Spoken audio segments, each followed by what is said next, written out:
बिस्मिल्लाहिर्रहमानिर्रहीम। अस्सलाम वालेकुम डियर स्टूडेंट्स। तो आज हम ऑल साइंस अकेडमी में हमारा जो आज का टॉपिक है, हमने इन डिटेल ऑर्गेनिक कंपाउंड्स के बारे में पढ़ा, उनकी डाइवर्सिटी पढ़ी, उनकी क्लासिफिकेशन पढ़ी, उनकी ईच एंड एवरीथिंग हम डिस्कस कर चुके हैं।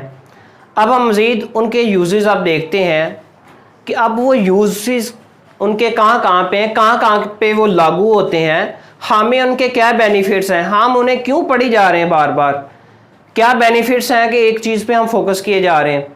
तो आप देखें कि हम किसी भी चीज़ को जो है वो फोकस अहमियत इंसान उस वक्त देता है जब उसकी कोई अफादियत हो, जब उसका कोई फ़ायदा हो। तो ऑर्गेनिक कंपाउंड्स के हमारी डेली लाइफ में बहुत ज़्यादा फ़ायदे हैं। हमारे सर से लेके पाँव तक जो हमें चीज़ें पहनते हैं, हमारी जो यानी कमरे हैं, हमारी जो बिल्डिंग्स हैं, इन पे जो पेंट्स वगैरह ईच एंड एवरीथिंग ऑलमोस्ट जो है उसमें एप्लीकेशंस हैं ऑर्गेनिक कंपाउंड्स की, वो यूज़ होते हैं। सो आज हम देखते हैं कि इनके इस्तेमालात क्या होने वाले हैं। सबसे पहले तो हम इसकी हिस्ट्री इन डिटेल मैंने आपको फर्स्ट लेक्चर इंट्रोडक्शन में बताया था इसके। तो अब देखते हैं थोड़ा सा कि 1828 में वूलर ने जब अमोनियम साइनाइड से यूरिया प्रिपेयर कर दिया था, यानी कि जो इनऑर्गेनिक कंपाउंड से ऑर्गेनिक कंपाउंड प्रिपेयर कर दिया था, ये मैंने इन डिटेल जो अपने इस चैप्टर के फर्स्ट लेक्चर में बताया हुआ है कि कैसे प्रिपेयर होता है।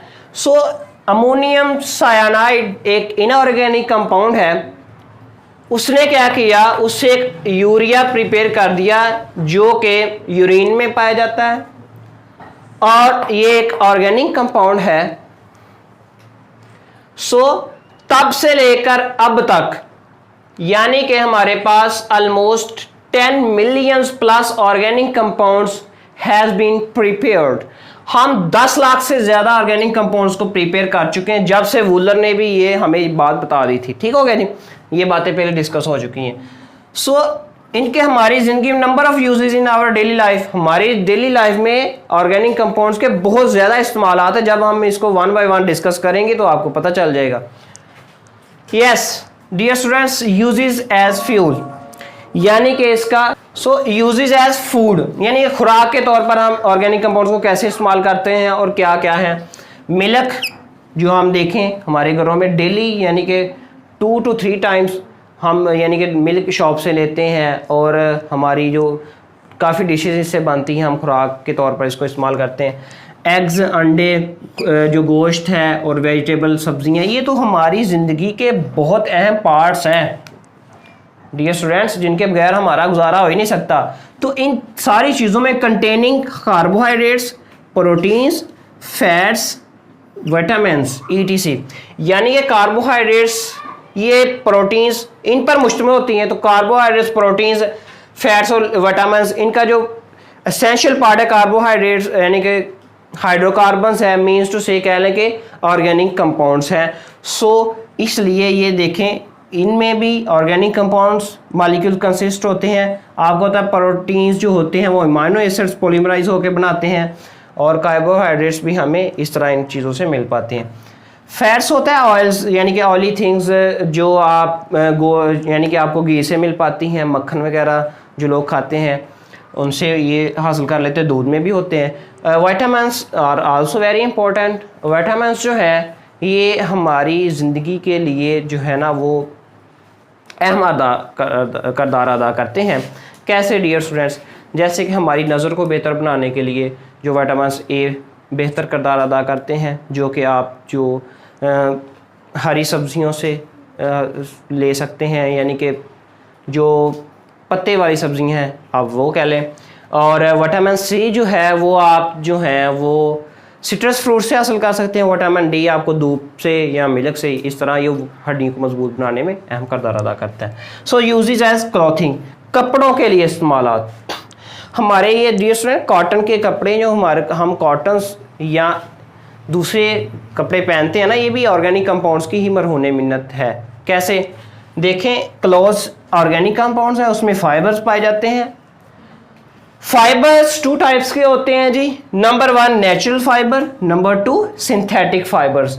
सो नेचुरल फाइबर्स में डियर स्टूडेंट्स सिलिकॉन होता है, कॉटन, वूल वगैरह आ जाते हैं। जबकि सिंथेटिक फाइबर देखें, सिल्क जो है, कॉटन, ये जो हम कपास उगाते हैं, ये चीज़ें हमें कुदरती तौर पर हासिल हो जाते हैं, जबकि ये हमें ये वो है वो आर्टिफिशियली प्रिपेयर करनी पड़ती हैं। ये नायलॉन, डेक्रॉन, एक्रेलिक वगैरह वगैरह ये हैं हमारे पास सिंथेटिक फाइबर के तौर पर जान जाते हैं। नेक्स्ट हम इसका देखते हैं यूजेस एज वुड, यानी कि लकड़ी के तौर पर हम क्या इस्तेमाल करते हैं। देखें आजकल तो गैसेज आ चुकी हैं, गैस आ चुकी है हर घर में, तो फिर भी गैस का भी अगर आप बात कर लें तो वो भी ऑर्गेनिक कंपाउंड है। लेकिन बात की बात एज वुड, वुड को हम पहले जलाने के लिए भी इस्तेमाल करते थे, और अब इन दिनों फर्नीचर हाउसेज बनाने में देखते हैं जी सेलुलोज नेचुरली अकरिंग। ये तो थोड़ा सा आपको पता होना चाहिए कि जो इनकी सेलवाल है वो सेलुलोज से बनी होती है, जो कि एक सख्त मटेरियल है। सो इनका जनरल फार्मूला क्या है, ये सेलुलोज किस चीज़ के, ये हज़ारों C6H10O5 मालिक्यूल्स पॉलीमराइज होकर मिलकर हज़ारों इस तरह के मालिक्यूल्स जो है हमारे पास सेलुलोज बनाते हैं। It is use for making furniture and houses. Dear students, हम जो है आपको पता है जैसे कि फ़र्नीचर की बात कर लें तो फर्नीचर हर घर की जीनत होता है, हर घर में मौजूद होता है, अकेडमीज, स्कूल्स में हर जगह इसकी ज़रूरत है। तो ये ऑर्गेनिक कंपाउंड ही है। सेलुलोज में ये कार्बन, हाइड्रोजन और उसके डेरिवेटिव पाए जाते हैं, तो आप ऑर्गेनिक कंपाउंड्स की ही एप्लीकेशन है ना। ठीक हो गया ना। ये वाइट बोर्ड है, इसके नीचे शीट्स वगैरह जो अगर लकड़ी की बनी हो, ठीक है, ईच एंड एवरीथिंग ऑलमोस्ट जो लकड़ी से बनी है। अब फर्नीचर की बात करें तो पाकिस्तान में जो अच्छा फर्नीचर है ना वो चनियोर से प्रिपेयर होता है, ठीक है। और हाउसेस पाकिस्तान में तो नहीं लकड़ी के इतने बनाते, लेकिन फिनलैंड और जापान में जो है वो ज़्यादातर लकड़ी के हाउसेस इस्तेमाल करते हैं। सो नेक्स्ट हम देखेंगे यूजेस एज फ्यूल, फ्यूल के तौर पर इस्तेमालात, ठीक है। तो हमें पता है कि कोल, पेट्रोलियम, नेचुरल गैस ये बहुत बड़े पैमाने पर एज ए फ्यूल इस्तेमाल होते हैं। सो आपको पता है इन सब को फोसल फ्यूल्स कहते हैं। फोसल फ्यूल्स कैसे बनते हैं ये भी हम डिस्कस कर चुके हैं प्रीवियस लेक्चर्स में, लेकिन मैं आपको बोलता हूँ अभी भी थोड़ा सा कि फोसल फ्यूल्स जो हैं वो लकड़ी के जो है वो 500 साल मिलियन जो कंपाउंड्स हैं जो ऐसे मादे थे वो ज़मीन के नीचे दब गए थे, तो उनकी डिस्ट्रक्टिव डिस्टिलेशन वगैरह वगैरह होकर तो वो ये फोसल फ्यूल्स बन गए, यानी कि कोल, पेट्रोलियम, इनकी ये तो हमने अलग-अलग चीज़ें अलग कर ली, ठीक है। तो 500 से 600 कुछ इंग्रेडिएंट्स जो है ना वो फोसल फ्यूल्स में 650 मिलियन ईयर्स के बाद बनते हैं। नेक्स्ट है जी हमारा यूजेस एज मेडिसन।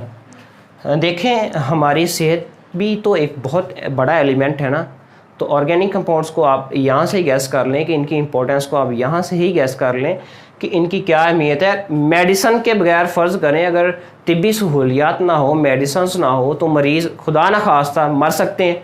तो ये डिसएडवांटेज है ना अगर ना हो ये, तो अगर हैं तो फिर हम इनको कैसे इस्तेमाल कर रहे हैं, use as medicines and drugs. Drugs के तौर पर भी हम, यानी कुछ ड्रग्स ऑलवेज जो ड्रग्स होते हैं वो नशावर अद्वियात नहीं होती। ड्रग्स जो हैं वो इलाज करने के लिए, ऑपरेशन के दौरान जो मेडिसिन दी जाती हैं वो अक्सर ड्रग्स होते हैं, ठीक है। सो एंटीबायोटिक्स, ये चीज़ें जो एंटीबायोटिक्स के तौर पर काम करती हैं। आपको पता है अगर कोई भी बीमारी आ गई उसमें एंटीबायोटिक्स, यानी कि जर्म्स और को रोकने और उनकी किल करने के लिए, जो बीमारी के होते हैं ना उनको किल करने के लिए जो एंटीबायोटिक्स होती हैं ये डॉक्टर हज़रात हमें देते हैं, तो वो भी ऑर्गेनिक कंपाउंड्स पर ही मुश्तमिल होती हैं। Then dear students, as raw material, raw material का मतलब होता है खाम मवाद के तौर पर ये किन किन चीज़ों को बनाने में ये जो इस्तेमाल होती हैं, ठीक है। For the preparation of plastics, देखें ये पॉइंटर मार्कर, ठीक है, और हमारी जो शीट्स हैं और हमारी चेयर्स जो हैं और काफ़ी ज़्यादा चीज़ें, क्योंकि मेटल्स तो बहुत कम पड़ने लग जाएंगी ना इस तरह से, क्योंकि यूजेस बढ़ते जा रहे हैं, नीड्स ज़्यादा हैं, पॉपुलेशन बढ़ती जा रही है, ज़्यादा ज़रूरियात हैं। उन ज़रूरियात को पूरा करने के लिए प्लास्टिक की चीज़ें अब ज़्यादा मार्केट में बहुत ज़्यादा चल रही हैं। रबर के टायर्स वगैरह हर गाड़ी के देख लें टायर, और बहुत ज़्यादा इसके भी इस्तेमालात हैं, तो ये इसको बनाने में भी जो है वो अहम किरदार ऑर्गेनिक कंपाउंड। पेंट्स देखें, हम खूबसूरती को बढ़ाने के लिए बिल्डिंग्स की, आप अपने कमरे, अपने स्टडी रूम्स, तो पेंट्स के बगैर आप कहते हैं हमारा गुजारा नहीं होता। अच्छा भला लगे हमारा जहाँ पे हम बैठे हों, तो पेंट्स भी ऑर्गेनिक कंपाउंड से बनी, डाइज, वार्निशेस, इंक, देखें इंक्स जो है सारी वो भी ऑर्गेनिक कंपाउंड से प्रिपेयर की जाती हैं।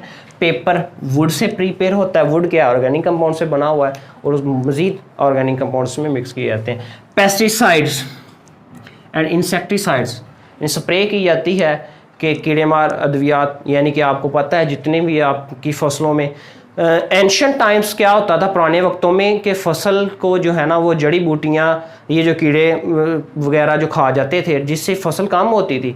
लेकिन नाउ डेज अब थोड़ा सा नुकसान तो है डियर स्टूडेंट्स स्प्रे का कि वो बीमारियाँ ज़्यादा फैलती, लेकिन उसका एक एडवांटेज ये है कि वो जो फसल की असल खुराक है ना वो फसल को ही पहुँचती है, दूसरी जड़ी बूटियाँ मारी जाती हैं जिससे फसल की जो पैदावार वो बढ़ती है। यानी कि आलमोस्ट जो है वो अगर 20 मन कनक गंदम होती थी पहले तो अब आलमोस्ट 50 मन कनक निकल आती है 1 एकड़ से। तो ये भी आलमोस्ट इसकी जो है ना एडवांटेजेस हैं ना ऑर्गेनिक कंपाउंड्स के। सो डियर स्टूडेंट्स ये हमने आज यूजेस ऑफ ऑर्गेनिक कंपाउंड्स के बारे में डिस्कस किया। आई होप आपको बड़े अच्छे से समझ आ गया होगा। तो एक बात मैं आपसे डिस्कस करना चाहता था कि अपने आप को कभी महदूद ना रखें। डियर स्टूडेंट्स हमें अपनी सोच को, अपनी थिंकिंग को, अपने तफक्कुर को कभी महदूद नहीं रखना चाहिए।